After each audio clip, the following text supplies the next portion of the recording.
ஜெப விண்ணப்பத்துக்கான பதில்.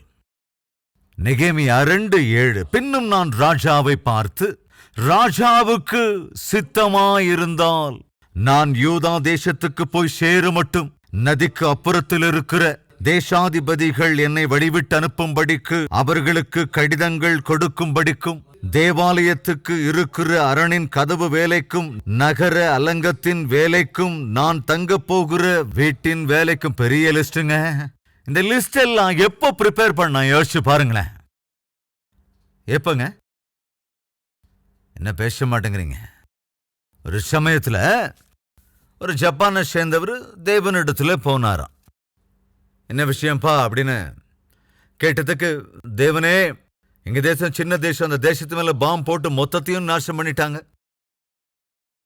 மறுபடியும் அந்த தேசத்தை கட்டுறதுக்கு நல்ல பெரிய டெக்னாலஜி வேணும் ஆண்டவரே, நல்ல ஞானத்தை கொடுங்க ஆண்டவரே அப்படின்னு கேட்டாராம். உடனே தேவன் அந்த ஜப்பானை சேர்ந்தவருக்கு ஞானத்தை அருளினாராம்.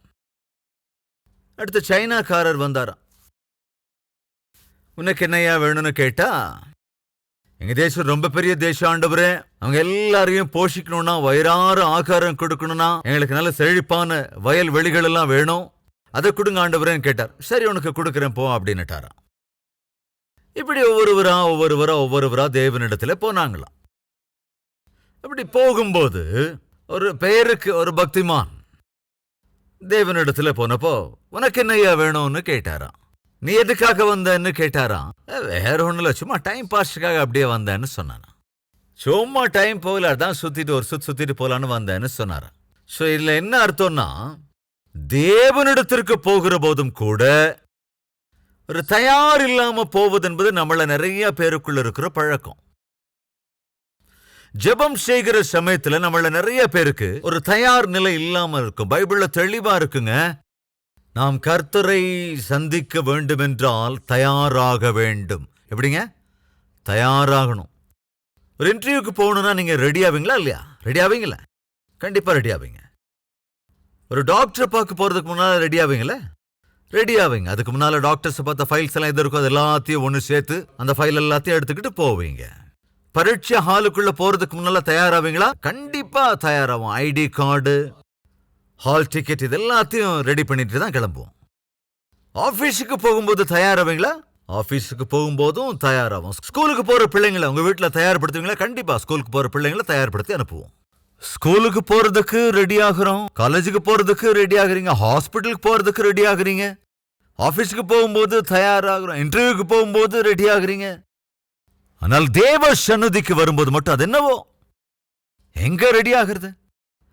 4 மாதங்கள் நெகேமியா தொடர்ந்து ஜெபித்துக் கொண்டிருந்த போது, அவன் அப்படி ஜெபித்துக் கொண்டிருந்த போது தேவ ஆவியானவர் அருளி செய்த ஞானத்தின் அடிப்படையில் தெளிவாக ஒரு லிஸ்டை அவன் ப்ரிப்பேர் பண்ணியிருந்தான். நான் என்ன கேட்க வேண்டும் ராஜாவிடத்துல, எதுவெல்லாம் எனக்கு தேவை இருக்கிறது, எவைகளை கேட்க வேண்டும் ராஜாவினிடத்தில் எழுதி வைத்துக் கொண்டான். எல்லாவற்றையும் நோட் பண்ணி வைத்துக் கொண்டான். அந்த ராஜாவை சந்தித்து தன் வேண்டுகோளை முன்வைக்கிற சந்தர்ப்பம் வந்த போது எவ்வளவு நேர்த்தியா அந்த லிஸ்ட் எல்லாம் சொல்றான் பாருங்க. ராஜா, நான் போகும்போது இந்த பார்டர் தாண்டி போறதுக்கு அதிகாரிகளுக்கு நீங்க ஒரு ரெக்கமெண்டேஷன் கொடுக்கணும். அது மாத்திரம் இல்ல ராஜா, நாங்க போனதுக்கு அப்புறம் அங்க நகரத்தை கட்டணும், அலங்கங்களை கட்டணும், வாசல்களை உண்டாக்கணும், அதோட நான் இருக்கிறதுக்கு ஒரு வீடு கட்டணும். இன்ஃபர்மேஷன் எல்லாம் ரெடியா வச்சிருக்கான்.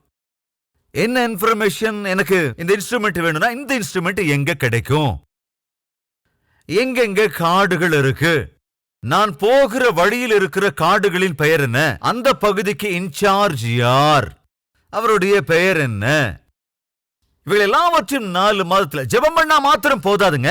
ஜெபத்தோட கூட நாம என்ன செய்யணும்? ப்ரிப்பேர் ஆகணும். எக்ஸாம்ஸ்க்காக ஜெபம் பண்ணா மாத்திரம் போகாது. ஒருத்தர் ஜெபம் பண்ணார். எப்படி ஜெபம் பண்ணார் தெரியுமா? ஆண்டவரே, ஆண்டவரே, ஆண்டவரே, ஆண்டவரே, எங்க பாரத தேசத்தோட கேபிட்டல் மும்பைன்னு மாத்திருங்க ஆண்டவரே, மும்பைன்னு மாத்திருங்க ஆண்டவரே, மும்பைன்னு மாத்திருங்க ஆண்டவரே, மும்பைன்னு மாத்திருங்க ஆண்டவரே. எப்படி ஜெபம் பண்றாரு? பாரத தேசத்தின் கேபிட்டலை டில்லியில இருந்து மும்பைக்கு மாத்தணும், அதுக்காக ஜெபம் பண்ணார். அப்ப அவங்க அம்மா வந்து கேட்டாங்க, என்னடா அது, பாரத தேசத்துக்கு டெல்லி தானடா கேபிட்டல், டெல்லியை விட்டுட்டு எதுக்கு இப்ப மும்பைக்கு மாத்தணும் ஜெபம் பண்ற? இல்ல மாமி, இன்னைக்கு டெஸ்ட்ல நான் டெல்லி இல்ல மும்பைன்னு எழுதி வச்சிட்டேன். அதனால கவனிய, இவன் சொல்றான் தப்பா எக்ஸாம்ல தப்பா எழுதி வச்சிட்டான், அதனால தேசத்தோட கேபிட்டலையே மாத்திரணுமா. இந்த மாதிரி ஒண்ணுக்கு உதவாது. அதாவது எக்ஸாமுக்கான ப்ரிப்பரேஷன்ஸ் ஒழுங்கா இல்ல, ஆனா ஜெபம் மாத்திரம் லபோ திபோன்னு பண்ண என்ன அர்த்தம்? யாராவது இருக்கீங்களா அந்த மாதிரி ஜெபம் பண்றாங்க நம்ம மத்தியில? ஒரு இன்டர்வியூக்கு போனா அதுக்கான ப்ரிப்பரேஷன் இல்ல, ஒரு எக்ஸாமுக்கு போனா அதுக்கான ப்ரிப்பரேஷன் இல்ல. ப்ரிப்பரேஷன் இல்லாம நீ ஜெபத்தை மட்டும் பண்ணிக்கிட்டு இருந்தா எப்படி பதில் கிடைக்கும்? நெகேமியா ஒரு அற்புதமான விஷயத்தை நமக்கு இங்க சொல்றாங்க. நாம் ஜெபிக்க வேண்டும். கவனிங்க, பிரேயர்ஸோட கூட ப்ரிப்பேர்டாகவும் இருக்க வேண்டும்.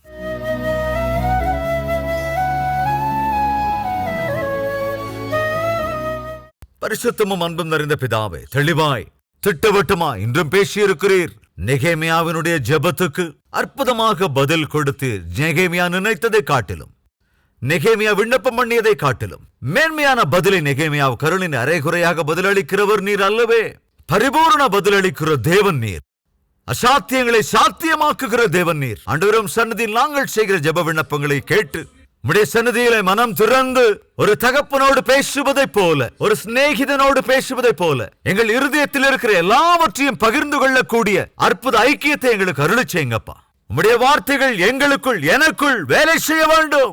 உம்முடைய சன்னதியில் நாங்கள் அதிக நேரம் இருக்க வேண்டும். அப்படிப்பட்ட பிரத்யேகமான வாழ்க்கையை ஒவ்வொருவருக்கும் அருளி செய்ய வேண்டும் என்று சிறியோர் பெரியோர் என்ற வித்தியாசம் இல்லாமல், டீனேஜர்ஸாக இருந்தாலும், ஸ்டூடெண்ட்ஸாக இருந்தாலும், ஸ்கூலுக்கு போகிற பிள்ளைகளாக இருந்தாலும், அல்லது வயதானவர்களாக இருந்தாலும், நடுத்தர வயதை சார்ந்தவர்களாக இருந்தாலும், ஆண்டவரே யாராக இருந்தாலும், இப்பொழுது இந்த வார்த்தையை கேட்கிற ஒவ்வொருவரும் தனிமையிலே உம்முடைய சன்னதியிலே முழங்கால் படியிட்டு விண்ணப்பம் பண்ணுகிற கிருபையை அருள வேண்டும் என்று இயேசுவின் நாமத்தில் வேண்டிக் கொள்கிறோம் பிதாவே. ஆமென்.